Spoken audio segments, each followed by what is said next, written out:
Susanville. It's going to be Mr. Wilson.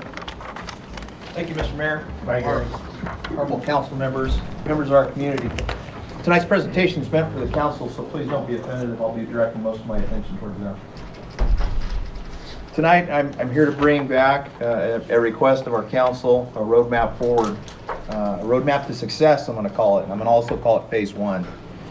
In researching this and dealing with staff and trying to come up with the best solutions for this, we've roundtabled this. We've had some heated meetings at our staff meetings.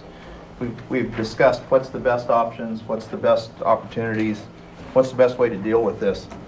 And in doing this, I will go ahead and take you to this first idea and this first most important element of where I'm going to start at. And there's often more than one route to get to your desired destination. However, it's impossible to map out a route to your destination if you don't know where you're starting from. And I think one of the things I have to explain before we get started tonight is, and this is important to explain to our community, part of where we're at and part of what we do as a city, and this city specific, is you have a city administrator. Some cities have city managers, some have city administrators. And if you ask what the difference is, a city administrator is truly the voice of the mayor. And he's the government employee who's the voice of the mayor to go ahead and express what needs to be done. However, the city administrator and his staff have, by our ordinance, the obligation to come back to our city council to say, this is the direction we want you to go. I'll steer the ship, but I need this from you. So I hold in my hand a document that has some very, very hard information, difficult to bring forward, but we'll bring it forward as we go through this. Are there any hazards in our way on our roadmap? Yes. We have the CalPERS monster. We have the CalPERS monster. I thought I would bring some element of humor to this, but it's really not too funny, because our future means 3 years from now, CalPERS is ultimately going to take a big chunk of our money, our budget, our general fund, and that's what has accumulated over the years since we participated in CalPERS. In staff meetings, we joke, how do we eliminate this money? Well, we can go out and put some hits on some of our former employees. If they go away, we don't pay them. No, we don't have to pay that money. We really can't do that. I don't recommend that. Chief took off. I think he didn't want to do that. Captain's back there though. Sorry, Cap. What are our other hazards? Deferred maintenance.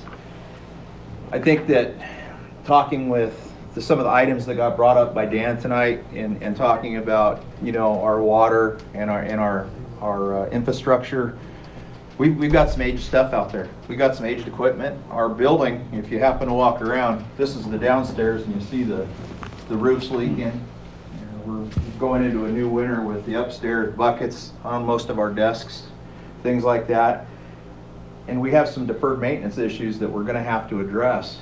Luckily, I think we're going to be able to resolve this with some assistance from our insurance company, who's going to look at the storm that happened last November and say that, hey, you know what, that storm caused some damage to your roof and we're going to be able to get that repaired for less than what we thought. So that's good news. But in the overall deferred maintenance area, we have to look at the realities of our equipment's old. A lot of our buildings are old. A lot of our infrastructure and our water, different infrastructure within our city, gas lines are old, and it causes us to have to do more work, and that costs money. What does this mean? It means we're in an economic crisis. So tonight, as we're in this economic crisis, I'll bring some ideas to you. I'll bring some options, and with options, I'd like to discuss this as much like a Chinese menu. There are a variety of options to choose from. You can combine, or you can combine to make the selection you want to make. Looking at the options, we have the multi-year cut and freeze. Some of those things we'll talk about on this piece of paper I hold in my hand, and Debbie has the other copy. The other option, that's the multi-years, trying to put that out for 3 years so that we actually live up to the very end. Cutting a little bit now, cutting more next year, cutting a lot the third year. The other option is a single-year freeze. Cut and freeze. And what that means is making some changes right now. And what that means really tonight is getting direction from the council on their desire to move into what's called an economic emergency. During an economic emergency, we can do some different things. It means we can go to our employees and say, hey, I know you have a contract, an MOU, but we've declared an emergency on our finances.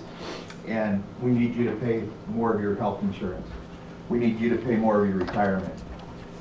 That doesn't sound bad, probably to most of you, but what it means is we're going to have people go, well, this is a really unique time in government. I can go to another city and I can have them pay it all and they'll pay me more money, and that's what I got to do. So trying to keep that recruitment retention idea in place, those are hard figures, and that's what I hold in my hand tonight, those hard figures. Some other options we talked about tonight, and I want to applaud Debbie and Dan, who put together a reconfiguration of our bond measure that we currently had in place for our gas and water departments that ultimately, as you heard, is going to save us millions of dollars. Millions of dollars. And that's not saving the city, I mean, that's saving all of us. We're taxpayers. That's meaning that money doesn't get paid out, because these two did an outstanding job. A really unique thing, and I enjoyed this, they went out and took this person from Banner Bank, who ultimately funded this, on a tour of a facility. And as they were touring this, they came, and, you know, I don't know, here's what I picture of bank people. They dress like, kind of like I'm dressed tonight, where one of our veterans thought I was an attorney. Sorry, Jess. I didn't mean to get offended, but I didn't. Or they, you know, they look different, and they're a little bit kind of touchy. But this person went out on a bicycle ride with his wife, 14 miles in the Biz Johnson, and came back and said, I love your city. I can't believe your water. I want to represent your water. It's the best water I've ever tasted. Thought, right on. Good thing to hear. So there's some positives in this. Other options, and we're going to talk about it more following the next item, which is going to be the tax measure. And more importantly to me, and something that I think is extremely critical, is economic development. And maybe even the combination of a tax measure and economic development.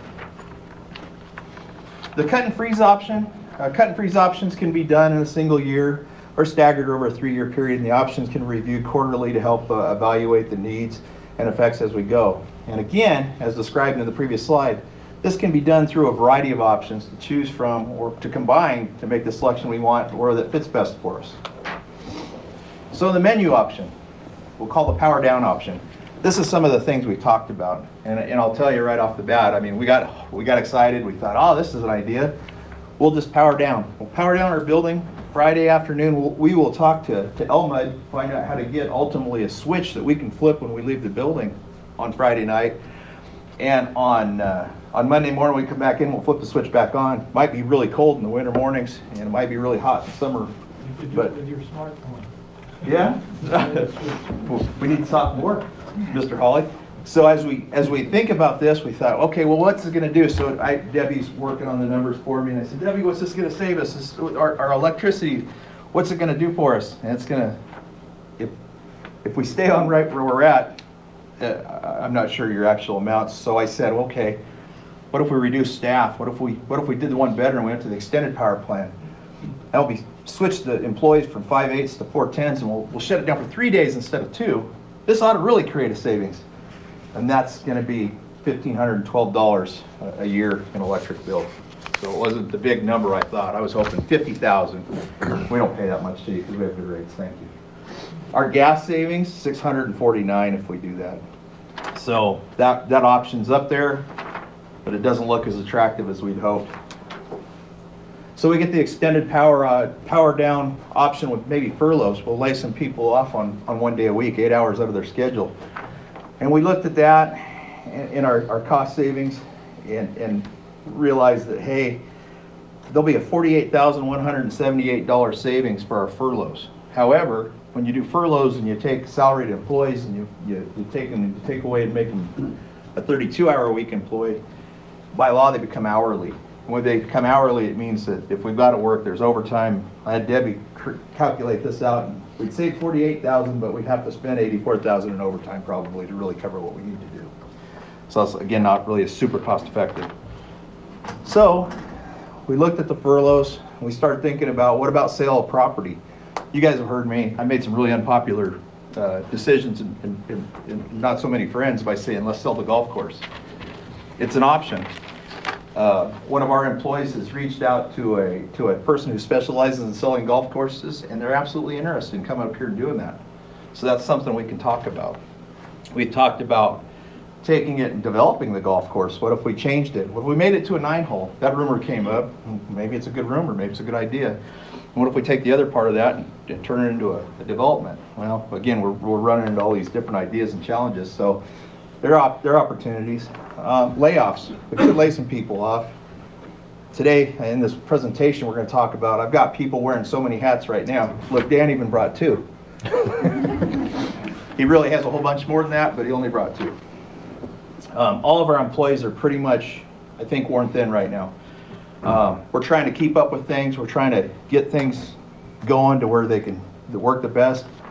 Debbie's working on an audit. She's working on lowering our bond rates. She's working on getting numbers for me. I mean, our people stay here.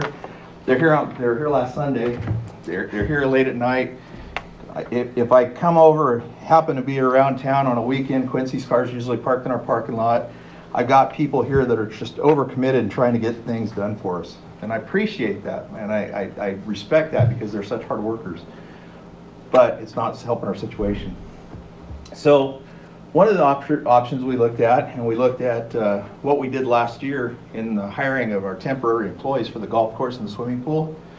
We had approximately 50 employees that we've transferred through in Public Works, getting people in, getting them through their hiring process. Gwenna's taking up a good portion of her day doing the scheduling fingerprinting, scheduling drug testing, doing the different things we do for each employee, getting the information back, trying to get them to fill out their paperwork. Sometimes that's a challenge. And so we reached out to a temporary agency and said, what would it cost for us to do this? And they said, Debbie, help me out here. 1.4%? We will charge you 1.4% to do this. This means that they're going to take on the responsibilities of providing them salary. They're going to provide them their benefit package.